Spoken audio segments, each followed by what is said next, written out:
Welcome back my dear student. आज के इस वीडियो में हम लोग हैलोएरीन पर चर्चा करेंगे।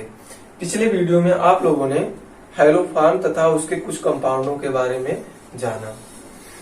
आज के इस वीडियो में हम लोग हैलोएरीन किसे कहते हैं, इसको कैसे बनाया जाता है तथा इसके कुछ भौतिक गुणधर्मों के बारे में जानेंगे। आइए इसको डिफाइन करते हैं। आप कह सकते हो एरोमेटिक हाइड्रोकार्बन के हैलोजन व्युत्पन्न को हैलोएरीन कहते हैं। अर्थात किसी एरोमेटिक कंपाउंड जैसे बेंजीन हो गया, बेंजीन से अगर कोई भी हैलोजन परमाणु डायरेक्ट जुड़ा हुआ है तो वो हैलोएरीन के अंतर्गत आता है। जैसे इसमें एक उदाहरण लिया गया है फ्लोरोबेंजीन, क्लोरोबेंजीन, ब्रोमोबेंजीन। इन सब में आप देख रहे हो ये जो हैलोजन परमाणु है फ्लोरीन, क्लोरीन और ब्रोमीन, ये सभी परमाणु जो होते हैं बेंजीन से डायरेक्ट जुड़े हुए हैं, इसलिए ये सभी जो है हैलोएरीन के अंतर्गत आते हैं। इस तरह से ये तो बात हुई हैलोएरीन की। आइए इसका नॉमेनक्लेचर करने का क्या रूल है इसके बारे में थोड़ा जानते हैं। अगर जैसे कोई एरोमेटिक कंपाउंड है, उससे कोई ग्रुप जुड़ा हुआ है, तो ग्रुप जुड़ा है उसके बाद का जो पोजीशन होता है उसको आर्थो कहते हैं, और आर्थो के बाद का जो पोजीशन होता है उसे मेटा कहते हैं। मेटा के बाद का जो पोजीशन होता है पैरा होता है। ठीक इसी तरह से इस साइड भी आप कर सकते हो, आर्थो, मेटा, पैरा। इस तरह से अगर कोई भी, जैसे यहाँ पर क्लोरीन जुड़ा है और यहाँ पर भी क्लोरीन जुड़ा हुआ है, दो क्लोरीन जुड़े हुए हैं, तो अगर इसको नेमिंग करना हुआ तो आप इसे कह सकते हो आर्थो डाई क्लोरो बेंजीन। क्या कर सकते हो? Ortho die chloro benzene. इसी तरह से अगर यह जो है क्लोरीन समूह मेटा पर जुड़ा हुआ है तो यहां पर आप आर्थो के स्थान पर क्या कर दोगे? Meta, Meta die chloro benzene यहाँ पर हो जाएगा। और मेटा के पर ना जुड़ करके अगर यह पैरा पर जुड़ा हुआ है क्लोरीन, तो यहाँ पर क्या हो जाएगा? Para die chloro benzene. इसी तरह से आप ये तो जनरली रूप से आप नाम नेमिंग कर सकते हो।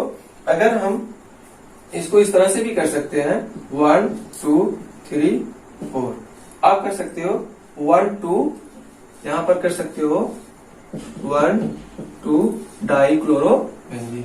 इस तरह से भी आप नेमिंग कर सकते हो। आप दोनों तरह से नेमिंग करना जानते रहिए।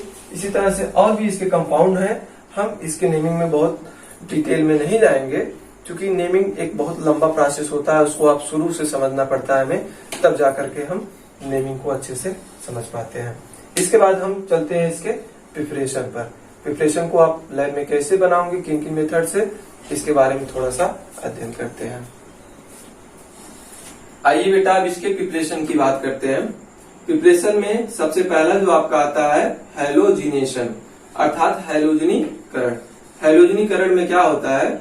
जब किसी बेंजीन को किसी हैलोजन के साथ लेविस एसिड की उपस्थिति में, लेविस एसिड के रूप में आप AlCl3 ले सकते हैं या FeCl3 ले सकते हैं, की उपस्थिति में अब क्रिया कराते हैं तो क्लोरोबेंजीन या ब्रोमोबेंजीन प्राप्त होता है, उसके साथ साथ HCl या HBr प्राप्त होता है।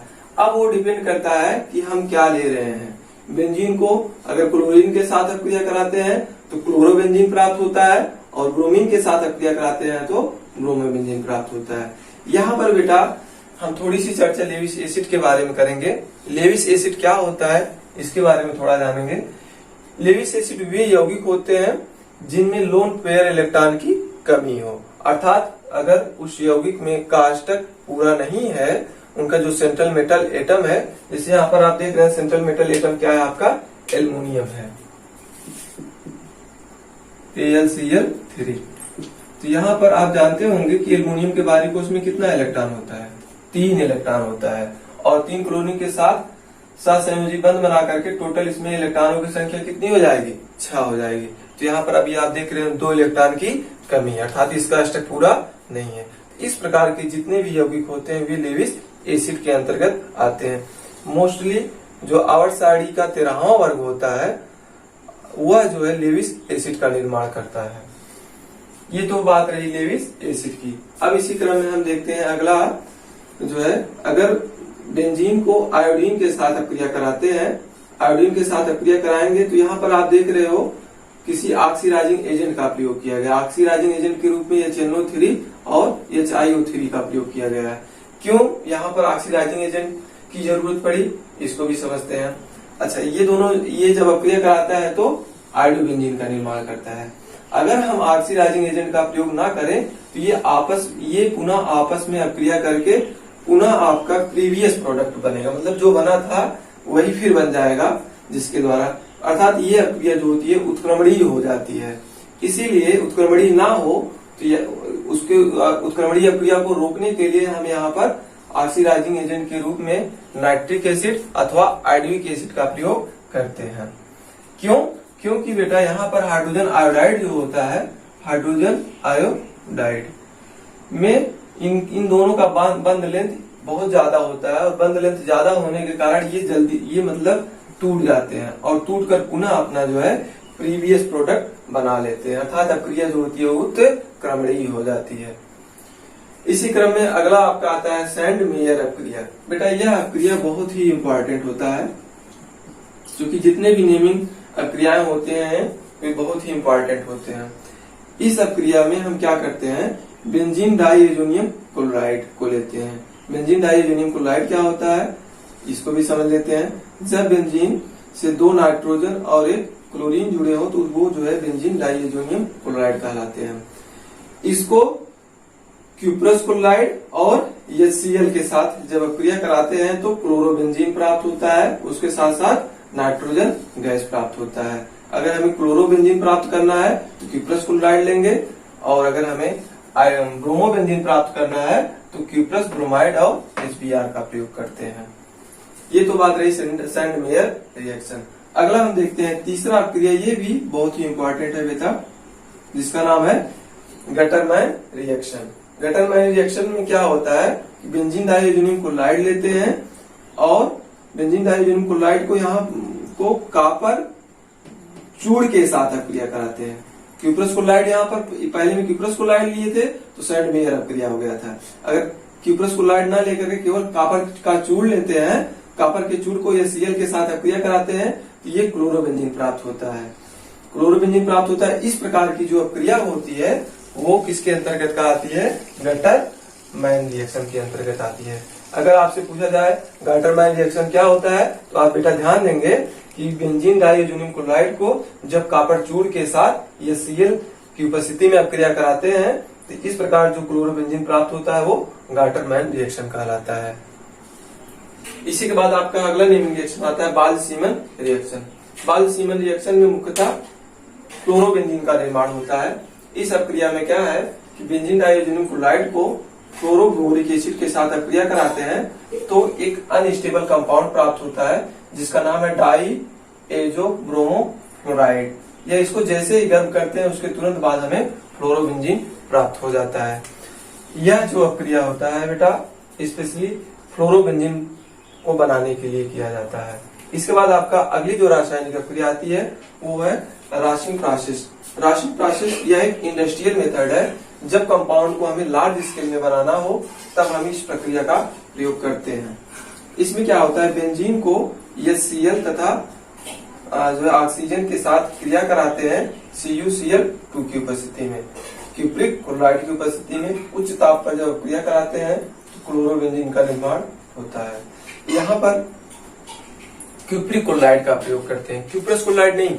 आप इस चीज को भी समझ लीजिए, कब क्यूप्रिक क्लोराइड नेमिंग करते हैं और कब क्यूप्रस क्लोराइड। जब कॉपर की ऑक्सीकरण संख्या जो है अधिक हो तो वहां पर क्यूप्रिक क्लोराइड का प्रयोग किया जाता है और जब कम होता है तो वहां पर क्यूप्रस क्लोराइड का प्रयोग करते हैं। इसी के बाद आपका अगला आता है हुंस-डीकर रिएक्शन।